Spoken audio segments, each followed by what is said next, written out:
Olá, muito bom dia, irmãos, bom dia a todos. Sejam todos muito bem-vindos ao nosso culto.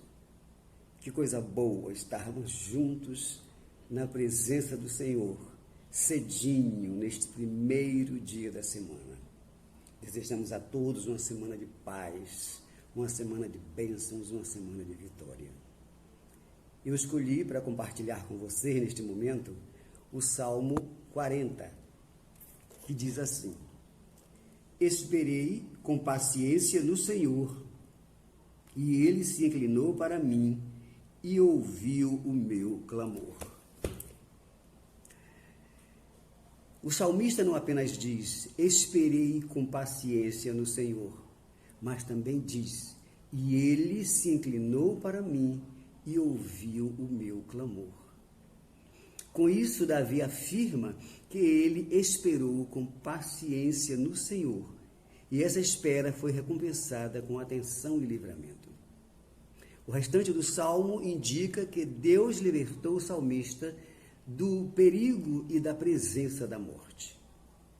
Isso também revela que Davi havia passado por muitas circunstâncias adversas. Esperar no Senhor não significa ter uma vida fácil e sem problemas. No entanto, ao dizer, esperei com paciência no Senhor, e Ele se inclinou para mim e ouviu o meu clamor, Davi declara que, apesar de tudo, sua confiança em Deus continuou firme até o fim. Isso também expressa que ele foi submetido a uma longa espera. Ele sofreu demoradas tribulações. E fica claro pela repetição verbal na expressão esperando, esperei, definitivamente. A sua angústia não foi breve. Aqui aprendemos que Deus não age de acordo com o nosso próprio tempo. Em nossa agenda, muitas vezes, parece que Deus não se mostra apressado em vir em nosso socorro. Mas isso não significa dizer que Ele nos abandonou. Na verdade, propositalmente, Ele mantém esse período de espera paciente, já que a longa espera possui um caráter fundamental no aperfeiçoamento da fé. Que possamos aprender a esperar no Senhor com paciência. Esperei no Senhor com paciência.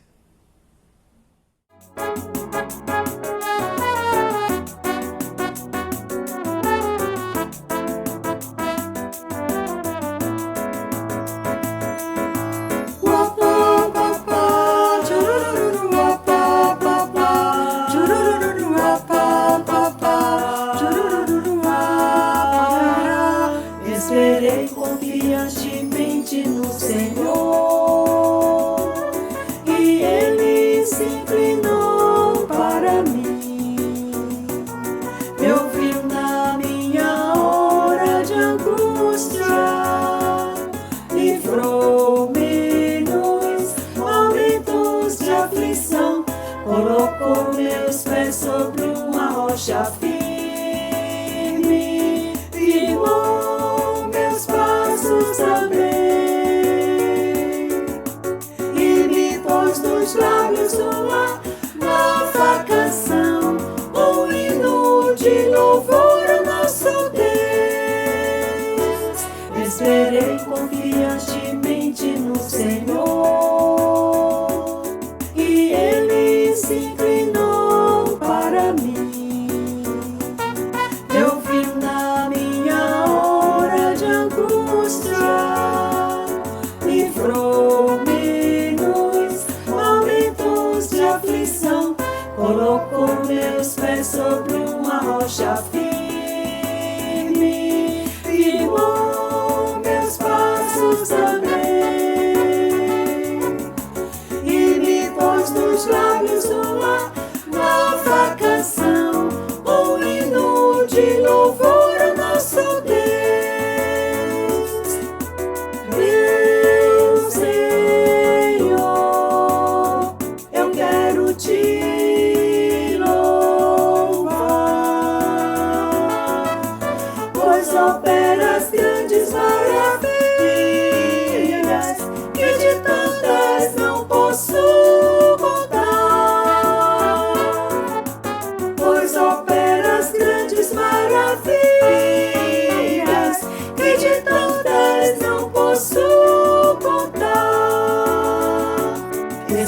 crê confiantemente no Senhor.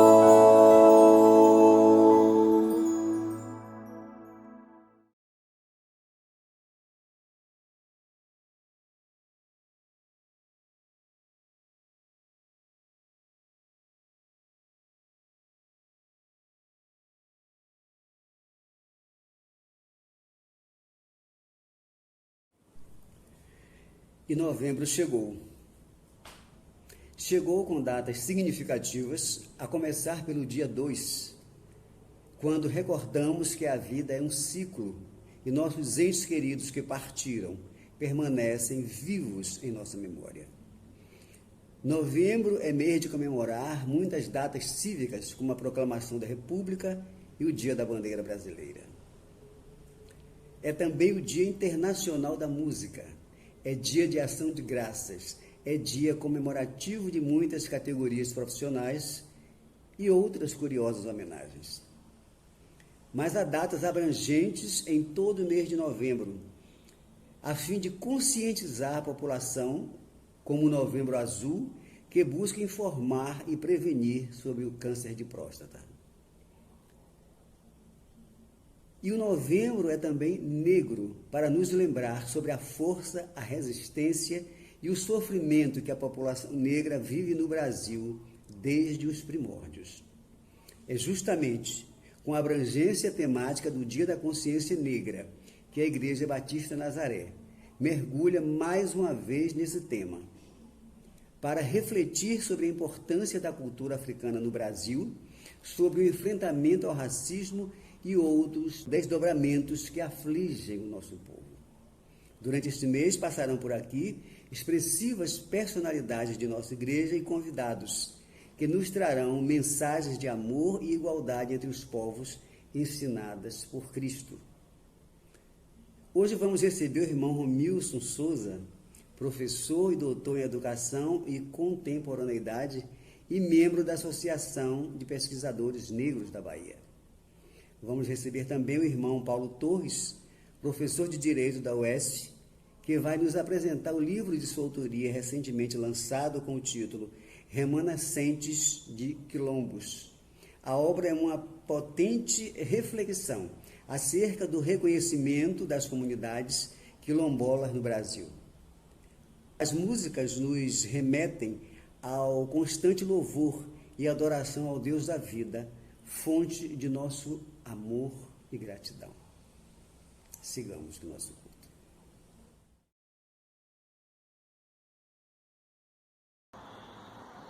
Olá, gente. Olá, classe Santuário. Hoje eu vou falar um pouco sobre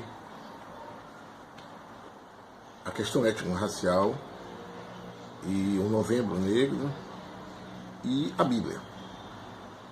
E aí, para ser bem objetivo, espero demorar pouco tempo, algumas informações são importantes a gente lembrar. A primeira, a Bíblia é um livro, é uma literatura que reúne diversas histórias, diversos contos, diversas tradições que tem como base a analogia. A parábola é uma analogia, né? As parábolas são uma analogia. Então, a analogia é uma ferramenta, é uma estratégia muito utilizada na Bíblia no que eu chamo de uma pedagogia mítica, né? Que é uma forma didática de ensinar. A segunda coisa que é importante a gente perceber é que nós estamos no centenário de Paulo Freire. E como educador, Paulo Freire traz em um dos seus livros conhecidos mundialmente a pedagogia do oprimido.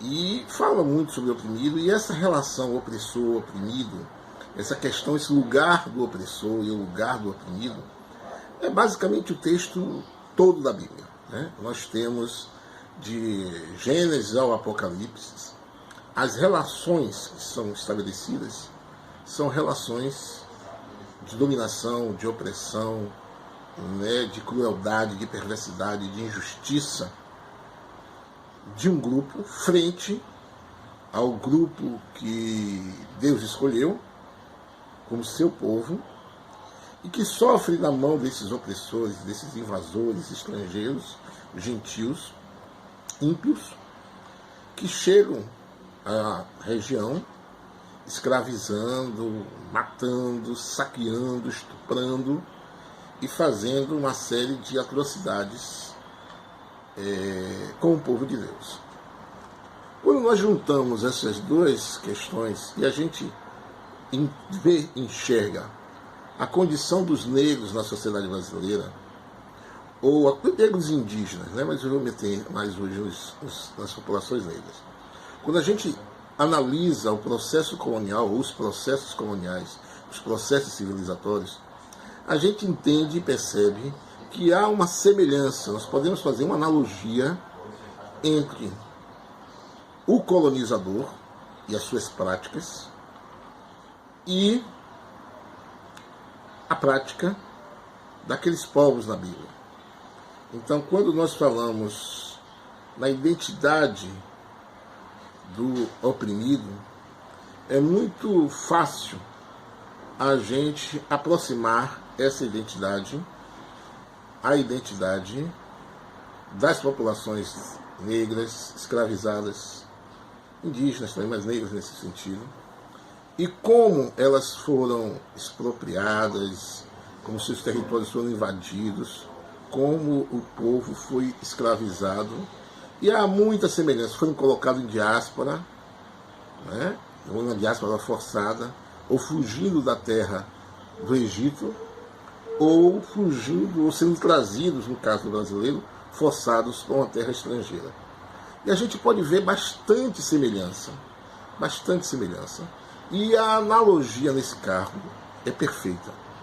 Então, pensar a Bíblia, a textualidade bíblica, é pensar, por analogia, a experiência dos povos africanos, escravizados, invadidos, explorados e sofrendo pela perversidade de invasores, colonizadores, que tinham na violência, na falta de humanidade e na injustiça os aspectos que pairam até os nossos dias atuais.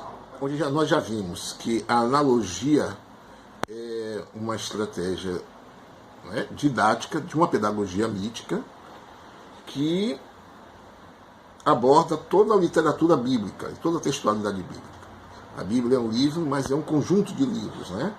Então, ela, como um conjunto de livros e como uma literatura, ela tem linguagens, tem poesia, tem contos, tem história, tem cartas, tem uma literatura profética. E cada um desse gênero literário, ele traz como característica, uma das características, né, a analogia.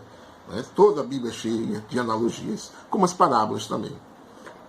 Então, quando a gente vê que a identidade étnico-racial daqueles povos na Bíblia, eles são muito semelhantes com a experiência africana, uma experiência, né, de escravidão, que tiveram que se aquilombar, que fugir da mão do opressor, se formando em quilombos, que foram exilados de sua terra e vieram para uma outra terra, aonde governantes opressores oprimiram, escravizaram, torturaram, né? Negaram a religiosidade e a experiência espiritual de um povo, e que se assemelha muito com a experiência africana. São muitos textos na Bíblia, eu não ia falar, mas eu chamo a atenção em especial a um, em especial, que é o Jó, né? 24, o texto todo, mas de 1 a 25, de 2 a 25 é importante. Mas veja o texto todo de Jó 24, eu ia ler, mas para ganhar tempo eu sugiro que vocês leiam. Então, mas tem todos os salmos, sempre a injustiça social, a perversidade, a maldade, está sempre presente em todos os textos, quer seja no Primeiro Testamento, quer seja no Segundo Testamento. E essa perversidade, ela vem até os nossos dias de hoje, até a nossa contemporaneidade. onde nós conseguimos acompanhamos os quilombos urbanos, as chamadas favelas, onde a gente vê a periferia, né, sendo espaços de resistência, espaço de luta frente a essa exploração. Então, a textualidade bíblica e a luta e a busca por um Salvador diante de governantes e de governos opressores é a luta do povo negro. Então, a semelhança que existe entre a batalha e a luta dos povos africanos, né, escravizados, serve como reflexão para que a gente consiga perceber, né, pensar. E aí eu queria chamar a atenção também para uma música que fala, né, que é o Pai Nosso, que é que o Pai Nosso solicita da gente, né?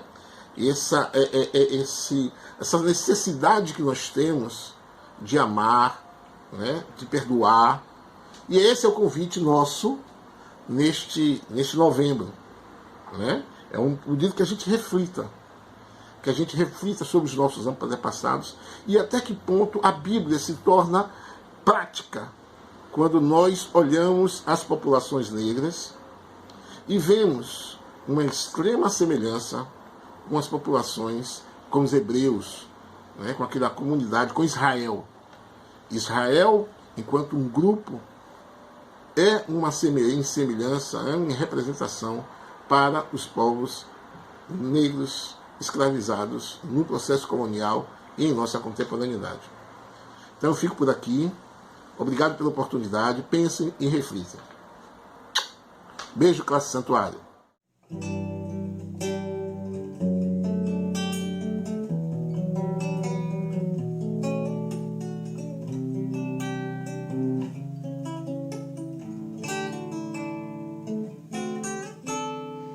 Eu só peço a Deus que a dor não me seja indiferente,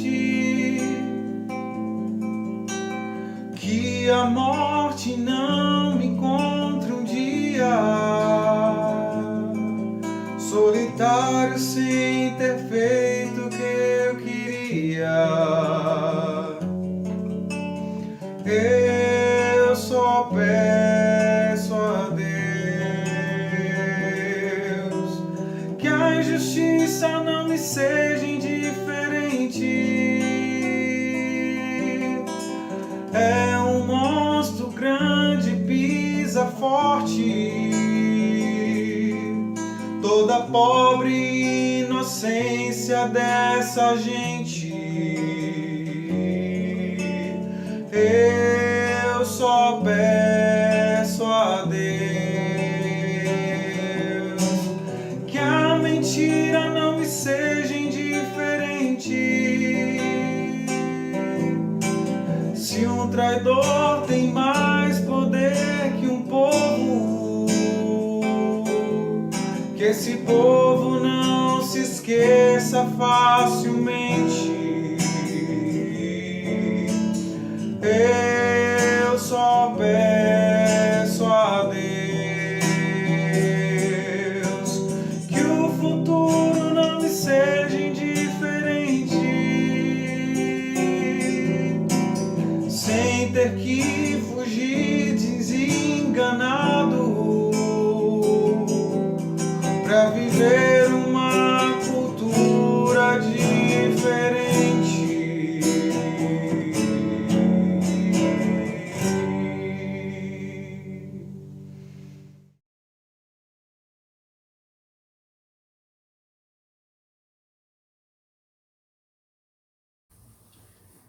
Bom dia, Igreja Batista Nazaré. Bom dia, Classe Santuário.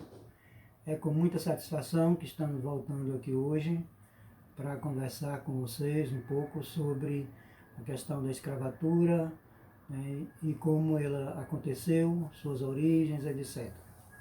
Quero agradecer ao convite que foi feito pela coordenação da classe, né, e espero que a gente possa conversar, né, e contribuir para esse processo de esclarecimento sobre a população negra, sobre a escravidão no Brasil e, sobretudo, né, sobre a luta dos remanescentes de quilombos por seu reconhecimento e pela titulação dos seus territórios. Devo dizer que o trabalho que nós vamos desenvolver aqui é fruto da tese de doutoramento que eu fiz na Universidade Católica de Salvador, mas também é fruto de muitos anos de advocacia popular, advocacia voltada para o social, né, uma advocacia voltada para movimentos, sindicatos, né, e também para povos e comunidades tradicionais, povos indígenas, quilombolas, né, com quem nós trabalhamos durante cerca de 40 anos, né, da nossa vida como advogado. Bom, a temática da escravatura é uma coisa que eu venho também já trabalhando há muito tempo, como eu falei, né, e ela surgiu como objeto de pesquisa porque eu fiz algumas perguntas, levantei algumas questões a respeito da escravatura. Começando por perguntar por uma questão contemporânea, por uma questão atual. E esse fato atual é o seguinte, né? São hoje reconhecidos a existência de cerca de 6.000 comunidades remanescentes de quilombos. Dessas 6.000 associações de comunidades remanescentes, mais de 3.000 estão devidamente certificadas pela Fundação Cultural Palmares. Dessas 3.000 certificadas, existe no INCRA mais de 1.800 processos requerendo a devida titulação dos territórios quilombolas. Entretanto, apesar desses números tão elevados, pouco mais de 180 comunidades remanescentes de quilombos têm seus territórios devidamente titulados. E aí então me veio essa questão, por que isso acontece?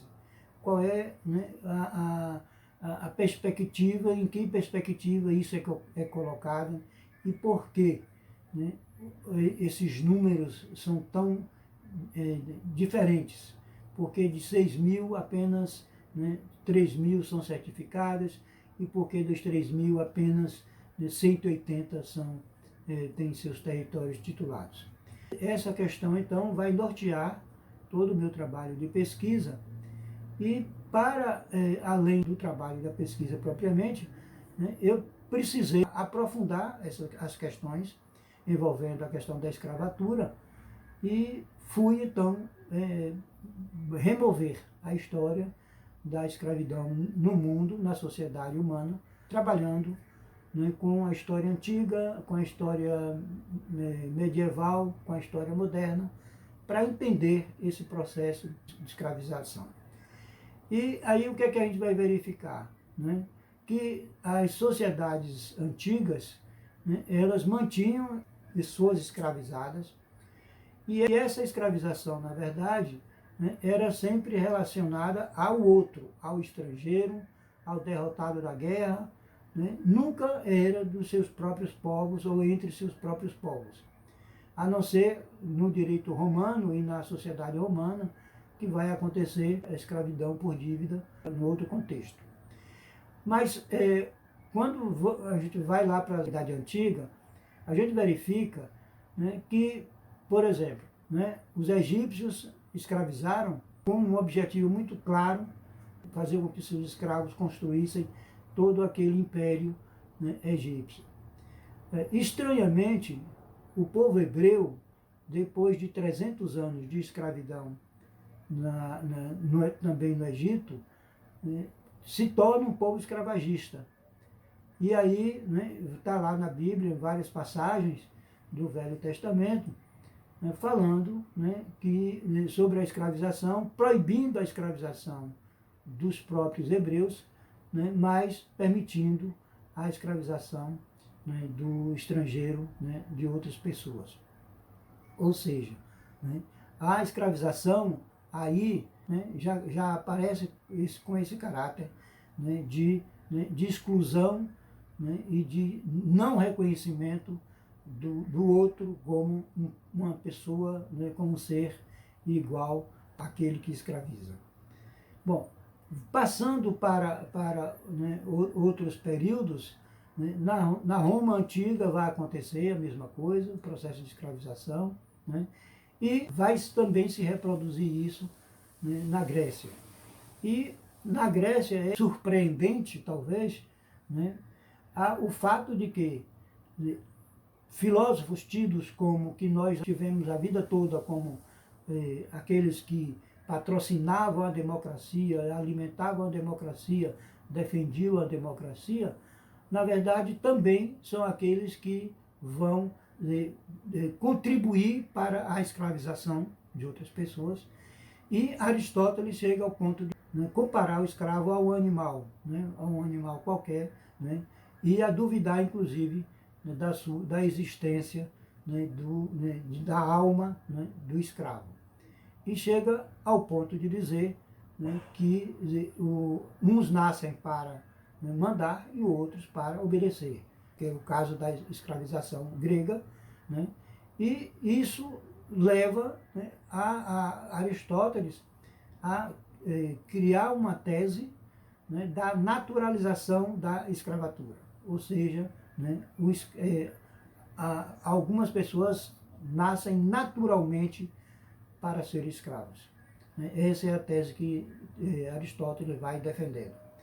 Bom, quando esse processo vai se ampliando, né, a partir sobretudo da Idade Média, né, com a escravização de outros povos, né, e do processo, né, de avanço, né, das navegações e do comércio, né, então a escravização vai assumindo outro caráter, vai assumindo outra forma de acontecer, né? E aí, né, nós vamos ver como a escravização europeia na África e a importação, né, ou, né, a escravização que vai trazer para o Brasil e para a América milhões de escravos durante, né, cerca de 4 séculos em que a escravização, né, aconteceu. Então, nesse momento, né, a gente vai verificar que aquela escravização antiga, que tratava, né, o prisioneiro de guerra como escravo, né, ou do devedor como escravo, né, ou simplesmente do estrangeiro como escravo, isso passa a ter uma outra configuração e o escravo passa a ser agora, né, escravizado pela cor da pele. Então, é o processo que vai acontecer, né, com o Brasil e com a América, né, quando o escravocrata vai invadir a África e, a partir dali, né, escravizar pessoas para trazer para a América. E esse processo, Marx fala desse processo como um processo de acumulação primitiva, né, e ele diz, né, claramente, né, como isso vai acontecer. E ele fala então que a descoberta das terras e do ouro e da prata na América, o extermínio, a escravização e o enfurnamento da população nativa nas minas, o começo da conquista e a pilhagem das Índias Orientais, a transformação da África em um cercado para a caça comercial às peles negras, marcam a aurora da era de produção capitalista. Então Marx aponta ali como, né, um momento em que a escravização começa, mas começa já com um cunho, né, de acumulação primitiva, né, como uma possibilidade então de início do capitalismo. E um outro autor, né, um autor brasileiro, o Joel Rufino, né, ele traz uma imagem bastante séria e bastante violenta, né, para retratar, né, a escravização. Joel Rufino fala que a escravidão foi, por definição, não por opção, um sistema de tortura sistemática. Se a tortura fosse uma opção, seria uma maldade, portanto, evitável e controlável. Ela foi, no entanto, nos 480 anos de escravidão, o pão nosso de cada dia, Sua função social era transformar uma pessoa portadora desse bem fugidio, mais concreto, que chamamos de cultura, em um corpo vazio e maquinal. O negro apanhava no porto de embarque, apanhava no navio, apanhava no mercado, apanhava no copiar da fazenda, no oitão dos sobrados, dentro de casa e no meio da rua, até aprender que não era gente. Só então estava pronto para ser escravo. Então essa figura, né, trazida por Joel Rufino, demonstra como a escravatura foi violenta, né, como esse processo de escravização, né, transformou, ou pretendia pelo menos transformar seres humanos em animais, ou seres humanos sem alma, né, seres humanos sem ser, né, excluindo o seu ser, né, do corpo, para ser apenas, né, um corpo, um animal que ia trabalhar. Então, nessas figuras que nós estamos trazendo aqui, é a representação de todo o processo de escravização e como isso vai acontecer. Nas palavras de Marx, o europeu, né, vai invadir a África, vai escravizar as pessoas da África, né, e com esse processo de escravização lá na África, né, vai trazer, né, milhões de pessoas para a América e para o Brasil. Né? E é nesse processo, então, que Joel Rufino fala de como isso se dava, como isso acontecia. E é esse processo que nós vamos conversar com vocês nesses domingos, né, para que a gente possa entender. Mas nós vamos demonstrar também, e aqui eu estou dando uma visão geral, como aconteceu e como nós tratamos na nossa pesquisa, né, nós vamos trazer todo o processo de escravização, mas também vou apresentar para vocês, né, todo também um processo de resistência e de luta, né, do escravizado para se libertar, né, e para estabelecer conquistas e transformar, né, a sua escravização em um modo de vida, que é esse modo de vida que hoje é a herança dos remanescentes de quilombos.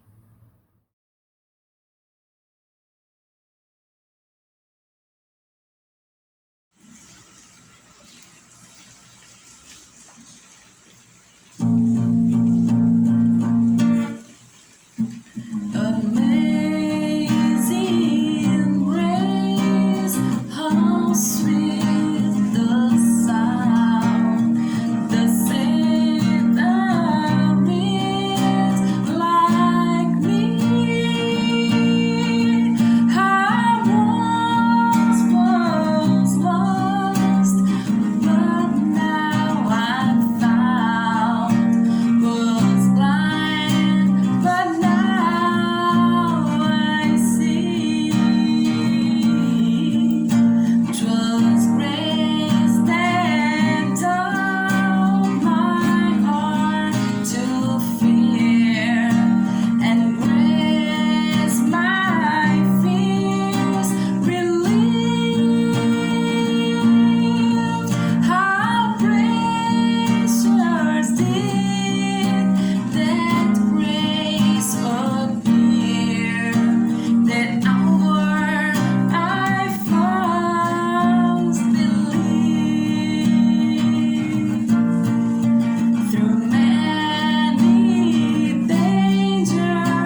Deus, fonte de vida e beleza, invocamos sua presença.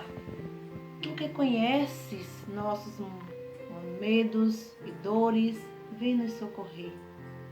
Ó Deus, neste recomeço, sabemos que és nosso bom pastor que cuida de nós. Tu que sabes onde há pastos verdejantes e águas tranquilas, dirige nossos passos. Ó Deus, compreendemos que nossa vida só tem sentido em sua presença. Tu que habitas o templo, a praça, as ruas, lembre-se de nossas casas. Ó Deus, aviva nossa memória com sua misericórdia e amor. Tu escutas, ilumina e orienta nossa jornada. Recebe nossa adoração neste dia. Ó Deus, meu camarada e libertador, graças te dou por sua misericórdia que se renova. Nossos corpos cansados da labuta se revigora com o óleo que vem de suas mãos. Nossos pés calejados pela travessia foram cuidados com sua amorosidade sem fim. Se recebemos santas bênçãos do Senhor, como ficaremos calados? Ó Deus, tu és invisível e se revela no rosto de cada humano, que não se limita ao tempo, mas não desprezas o coração contrito. Tu que és mistério profundo e amigo, mais próximo que o irmão, que és poderoso e chora com todo o oprimido do mundo. Ó Deus, que te darei por todo o benefício que me tem feito. Que estou fazendo se sou cristão? Me aproximo de ti com total gratidão pela cruz que me sarou, salvou. Sabemos em quem temos crido. Nossa vida, dons e talentos consagramos a ti. Ó Deus, na minha escuridão vejo tua luz. No meu choro acho o seu consolo. No meu cansaço tu me revigoras. Na minha sede tu és como água de coco. Na minha fome tu és como um delicioso cuscuz matinal. Quando furo os meus pés no espinho, tu és como mãe que carrega no colo. Ó Deus, quando tenho medo na noite, é a sua voz que me faz ninar. Assumo minha fé reformada e ecumênica. Defendo a espiritualidade da diaconia e da libertação. Aqui estou, Senhor. Quero salgar, iluminar esse mundo caótico. Amém.